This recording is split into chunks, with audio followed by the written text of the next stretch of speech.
Hello, everybody, and welcome back to another edition of the Geek Authority's mysterious Chamber of Collectibles. Ooh, and holiday edition. The 2020 has been a very interesting year, and as you've seen in my past collectible shows, I've got quite a bit. Well, this one is extra special for me. I opened up a box and had no idea how much I collected on this one particular show. What show, you may ask? I'm wearing the t-shirt. Seaquest DSV. It was a wonderful show in the 90s, starring Roy Scheider and a whole bunch of other people, and very famous guest stars.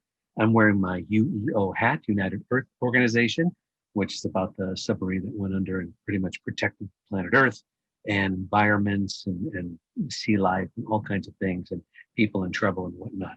I actually did a review show on my opinions, comments, and commentary and review show. So you might want to check that as well. But this is a collectible show. And like I said, I opened up this box and I had no idea how much I had collected over the years.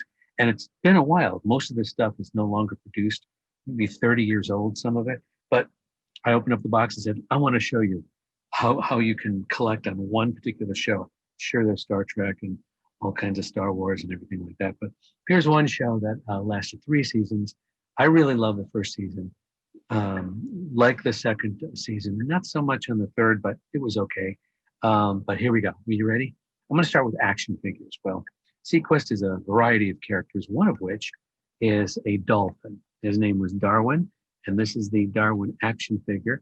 I don't know if you can tell, it's kind of a little bit yellow because it's aged.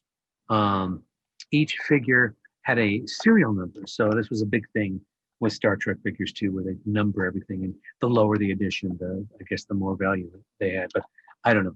This is Darwin the dolphin. One of the most unusual things that they used to do is they've got 2 of the villains. This is Dr. Z, Ruben Zeller. He was a really bad guy. He had some very malicious intents for the crew, and was pretty cool. The story was pretty cool how they developed him and what he did. He even severed heads, which was kind of cool. These action figures are from the 90s, or late 80s, early 90s. Were great. They come with all kinds of fun things and little extras that the characters can play with and you can play with as a kid. This one comes with a chimp. This is actually the regulator, Leslie Farina, kind of a rogue scientist who developed all kinds of fun stuff. I'm also showing you the back. There are 9 total characters. Each one has a description of the items they have, including the monkey. The monkey's name is Vern. Vern the orangutan. Sorry, he's an orangutan, not a monkey. Okay, as we get into the ship, this is one of my favorite characters, Chief Manilow Crocker. He was in charge of security. Each of these figures from the crew come with like little rubber sea creatures. This one is killer whale, baby killer whale, obviously. But this wonderful Royce D. Applegate played the actor who's played the character. I guess one of the second most popular characters on the show was Lucas Wolinchek. And this character was played by Jonathan Brandis, late Jonathan Brandis, who passed away via suicide shortly after the series was canceled. But he too comes across some really cool stuff. Here is Lieutenant J.G. Tim O'Neill, played by Ted Ramey, wonderful actor. You can go online, look on his Instagram. You can see him holding up his own action figure. Very cool. This one comes with special science equipment. I'm going to try and get through these real quick. I didn't realize how much I had. This is Lieutenant Commander Catherine Hitchcock. She's the actress that was also in Superboy. Loved her as well. Again, real quick, trying to show you these things. Here is Don Franklin, the actor who played Commander Jonathan Devon Ford. Wonderful action figures and things that go with it. Again, I had no idea I still had all this stuff. And the star of the show, Captain Nathan Hale Bridger, played by Roy Scheider. How cool is that? He's got a lot of weaponry equipment, communications equipment, stun gun, all that kind of stuff. It's all in the back. Gives you full descriptions. These toys were great. Again, they were limited editions or limited runs, and I don't know if you can see the little tiny number on his shoe there, but all the figures have that. So I don't know if I have a great collectible. Let's start with they made one comic for the series, and there it is, Sequest DSV. Didn't follow up with it or make a series, but I have the one comic. I remember when it came out, I was so excited. They did several books, and okay, first I want to show you. These are paperbacks. I'll leave that one in there, but this is Sequest DSV, the novel. Who's the author? By Diane Duane and Peter Morwood, based on the teleplay by Rockne S. O'Bannon and Tommy Thomerson. Story by Rockne S. O'Bannon, who's the person who created the show. But this is the pilot episode. Very cool. Nice little cast photo in the back. Then they came out with two, I guess, sequels. I'm going to keep it in plastic because they're kind of turning yellow. Fire Below, Sequest DSV, a novel by Matthew J. Costello based on the Amblin television series. There's the back. They used the same picture. That's the first novelization. And then the second novelization is called The Ancient. As you can see, they put Darwin on the cover. Sequest novel, DSV novel by David Bischoff, based on the Amblin series. And once again, they use the kind of the same background for it. So those are the only three novelizations that I'm aware of, as well as the one comic book.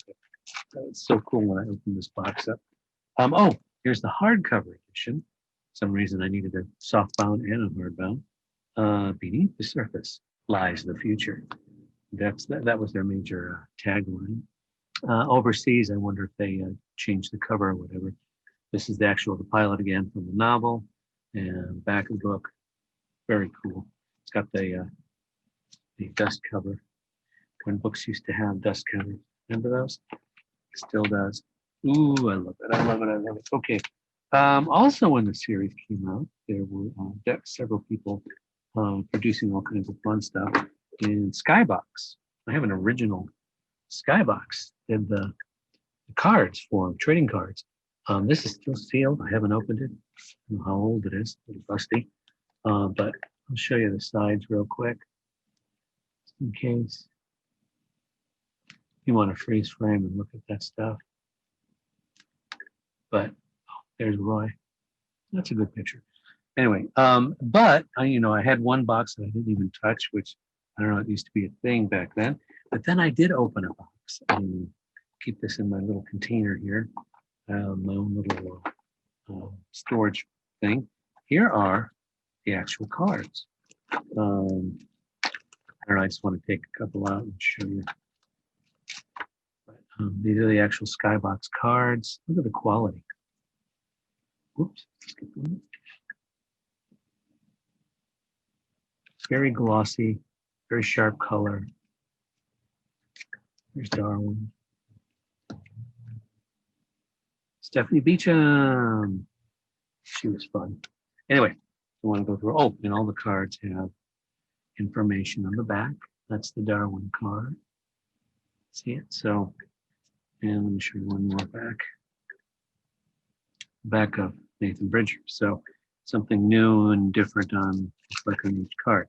Okay, that's the whole deck that's open. We kept them out, kept them in the box.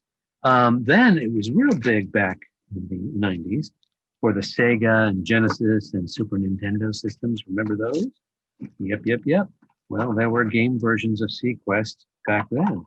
Who is this? This is the Nintendo Game Boy cartridge for the game Sequest. Back. This is the Sega Genesis cartridge for Sequest. Remember the slots? You had to go once in what? Hello. That's how long I haven't done it. It's like dusty in there. which it would interfere with the game too. That's why a lot of people would do that. So I think something came out too. Anyway, and then of course they had the, I'll just show it through the bag. This is the Super Nintendo. Remember Super Nintendo? You got the slot as well. I'm sure this one isn't as dusty because clearly I kept it in the book. Here's one of the manuals. I guess I didn't have the other manuals, but that's for the Genesis on how to play the game. So that was kind of freaky when I saw that. Also, when I was collecting way back when, they had various, besides the hat and the 3 T-shirts they released of it, they had the actual patches from the series. And these I kind of want to show you because they're really, really cool. This is a magnet. Sequest DSV magnet. These, got a couple of them, so I want to keep them together, are patches. Whoops. Which is the back, which is the front. This is a sew-on. This one's an iron-on. It's got the heat glue on the back, but this one you sew.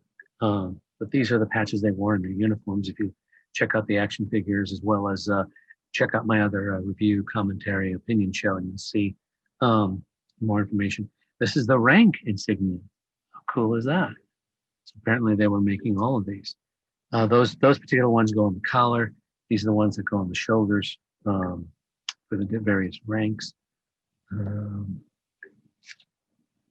we go. I have to look up and see what these ranks are and the colors. They mean something. I believe this is the captain, Captain Bridgers. I could be wrong. Might be the admirals, but these are all the uniform patches. And of course, what's on my hat. These were always on their jackets or their shirts or something, or their jumpsuits kind of thing. Those were very, very cool. And what's this?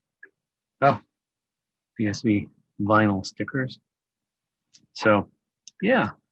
And collecting, I guess, Sequest. I really love the show, apparently, and created a whole bunch of stuff here that I kept for a very long time. And I keep things pretty good, I think, in terms of, and this might be a little thing you want to do as well. When you've got something that you think you're going to hold on to for a while, make sure you take care of it. Airtight is always best, at very least in plastic or some sort of baggie that will protect it from the elements, so to speak. And not only do I have things wrapped in this little bag here, but I found a container that seals like so. There's the Sega, there's the patches and the stickers, and the Sega's over here, and the cards that are open that I showed you, but they're still in a plastic bag in this container. Okay, moving on. In this holiday episode, as you can see, where is it? There it is. Pulled out my Christmas tree for you. Okay, other collectibles. I don't know when and where I got this, but this is cool. This is for your laptop. Sequest DSV. You zip it open. It's been a while since I've looked at here. There's nothing alive in there. But yeah, you put your laptop in, zip it up, protects it. Shock absorbing. Very cool. Oh, I love this. This is a photo. Dusty again. 8x10 photo. And in this image, you can see, let's see, from the left to the right, that's Roy Scheider, the star of the show. The middle is Bob Balaban. He was the scientific advisor for the Oceanography Society in terms of being the technical consultant on the show, trying to keep things accurate and whatnot. And next, lastly, is Mr. Steven Spielberg. He's the one that produced the show through his Amblin company. Loved the script from Rockne S. O'Bannon, the concept, and said, yeah, let's invest some money. And this was one of the most expensive shows produced at the time, especially since they started at Universal Studios Hollywood on stage 2 and 3, which at the time I was working on a lot, so I got to see a lot of the sets and the people walking around. And particularly the Seaquest set with the bridge and the various rooms where they actually had a waterway system for a real dolphin to maneuver in and out with various shots and scenes and whatnot, as well as they had a holding tank outside for him, to give him kind of a home away from home kind of thing. Because you got to treat the animals really well. And they did. It was really cool. One of the other things I collect, as you know, from the various shows is props and whatnot. And I love props like weaponry and gadgets and scientific and communications equipment. Well, this was, again, a little dusty. This was one of the laser pistols they used on Sequest DSV, and it's a kit. So it's a resin kit. They produce the resin, and you get, I guess, okay, and you can paint it to your liking. But it's based on one of the original. It's heavy too, which you can put the details on, and very cool. One of their laser pistols, nicely kept, of course. And then, okay, one of the other things that this is so old it's falling apart. They released only one book, and I believe Box Tree Limited in London, because I guess the show is very popular in London, but they never released this here. So I got a hold of this on eBay many moons ago, and it's basically one of those manuals of the show, including conceptual designs and stills from the show. Talks about the various producers and directors, wonderful graphics. Make sure you can see that. See, some of the pages are falling out. It's so old. Diagrams on how they built some of the set pieces. That's one of the navigational chairs they sit in, as well as episode guide. Oh, first the cast, Schneider. Then they go into an interview. Stacey Haddock. Well, they talk to all the actors apparently, and talk about shooting. There's William Shatner. William Shatner was one of the guest stars on the show, believe it or not. And they talk about the shooting schedule. They even got call sheets in here. They got the set, video playback room to make sure all the screens were in agreement. Oh, there's Mr. Shatner again in his episode. Pretty good story with him too. He played a bad guy. Yes, Captain Kirk was a bad guy. And then it goes into an episode list. Here's some behind the scenes. These are always my favorite. Shooting on the set at Universal Studios. This is this is obviously the first season when they were at Hollywood and they moved the show to Florida. And then Roy Scheider took a back seat, became kind of part-time-ish. And then finally left the show by the third season. Although he did make 2 appearances in the third season. But this book is amazing. Again, details and graphics, you can barely see some of that.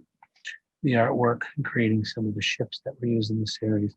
Wonderful book, not available here. Very rare item, produced in London. I got it through eBay. So yeah, that's how much of a collector. And I'm not done yet. I'm still not done. I want to jump to those real quick, but I also wanted to, apparently, I had little baggies of the characters. Because apparently I had more than one of the action figures.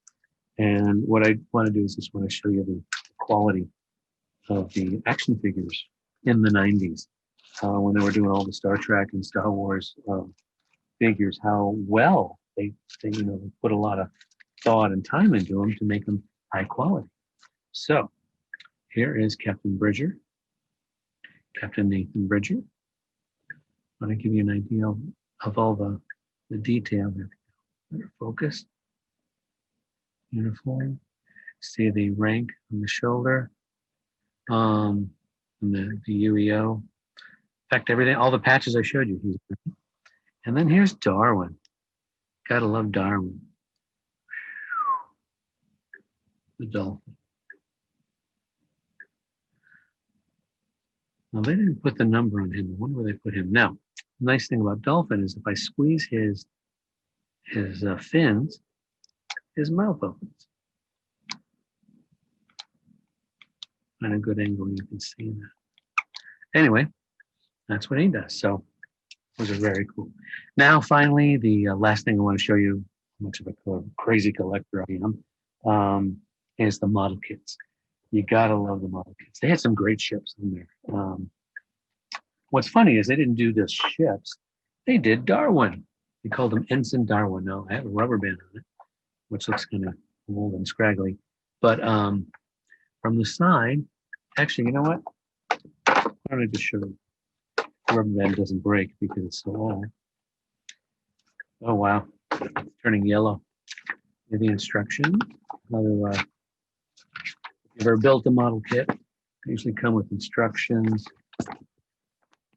the how-tos, the wherefores, what to glue, what to paint, if there is any painting, and the assemblance. This is the last 2 pages. Yeah.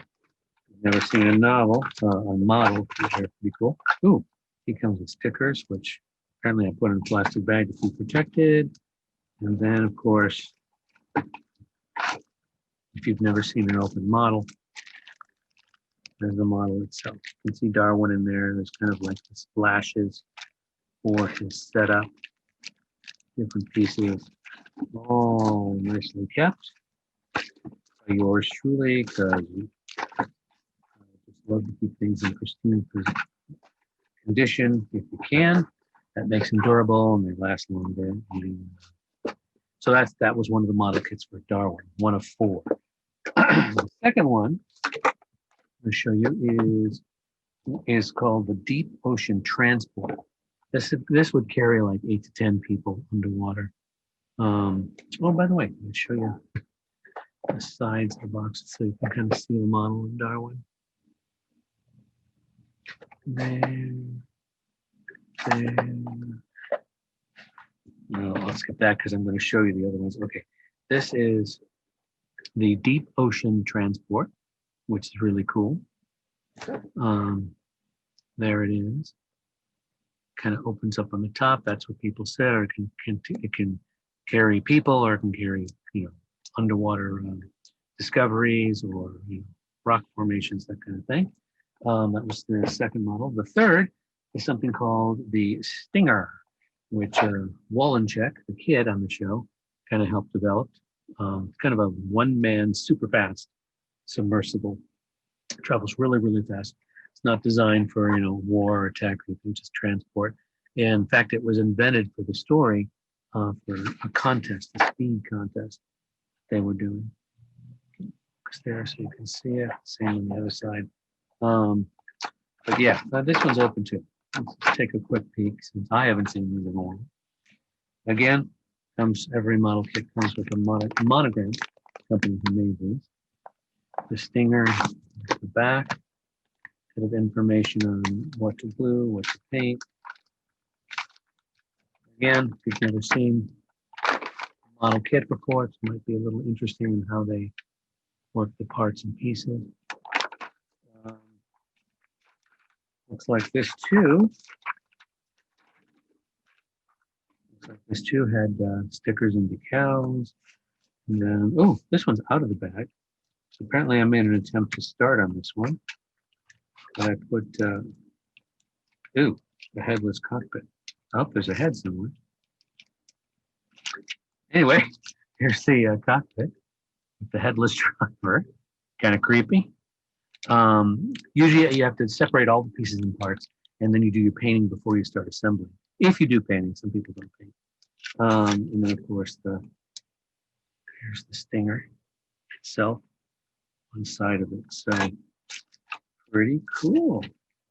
I don't know why I started, but apparently I stopped because the box is open. And lastly, I want to show you is the ship herself. This is the Sequest DSV. Now, ironically, it's kind of small compared to, it's 1/600 scale. You can see it, where is it? Over here, 1/600 scale. So you multiply this 600 times and you have the real ship. But that's it. That's what the crew and everybody was traveling on. Get a nice picture of the side there, a little focus. Very cool. It had a lifelike or living scanner on the outside, which was the science fiction part, and then it could withstand a certain amount of many depths and stuff. And there's all the kits that were available, which I just showed you. But there she is, the Sequest. Yes, I was fascinated with the show. Oh, here's my other hat too. which I wore on the other video, and also the other t-shirt, one of two t-shirts in the universe that exist that I also wore in the show. So anyway, this is this episode's holiday edition of my collectibles regarding Sequest DSV, one of my favorite shows. If you've never seen it or watched it, you really should catch it. It's, I believe, running in reruns on different networks and streaming services, but it's also available, all 3 seasons, on Blu-ray. And the Blu-ray quality and the enhancing of the audio and the music is just amazing. 3 discs in there. There's the back. Again, there's the front. You really should check it out. It's a wonderful show. Anyway, I can't believe that I have so many collectibles. And ironically, I kept them in one kind of big box all together. So it was, when I opened it up, I'm like, I could do a whole show on this box. And so here I am. Anyway, thanks for watching. I tried to make it as quick as possible. Sorry if it was a little long. Please subscribe. I need those subscribers. Tell your friends, tell your family. Click the little bell. It'll let you know when I do things. And don't forget to check out my other shows. The Geek Authority Show, where I get to talk to actors, writers, directors, producers, cosplayers, all kinds of fun people in front of and behind the scenes. Get insight into writing and directing and all kinds of things that their projects are doing. There's also the unboxing, the Geek Authority, where I open stuff and see it for the first time, and so do you. That's always a kind of a fun show. I have the Talk About show, where I got together with family and friends, and we basically talked about different shows or subjects. Disneyland was one. We talked about Cobra Kai, the series, and another, all kinds of conversations. Space 1999, really cool. As well as, did I cover everything?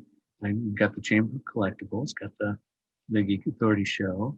You've got the unboxing of the Geek Authority Show. You've got Talk About. What am I missing? I'm missing one. Anyway, I'll have to go check out my own shows, and so will you. Again, thanks so much for joining me. I hope you enjoyed this one. We'll look forward to seeing you again, and happy holidays, because they're right around the corner. 2020. What a fabulous year. Thanks. We'll see you later. Bye-bye.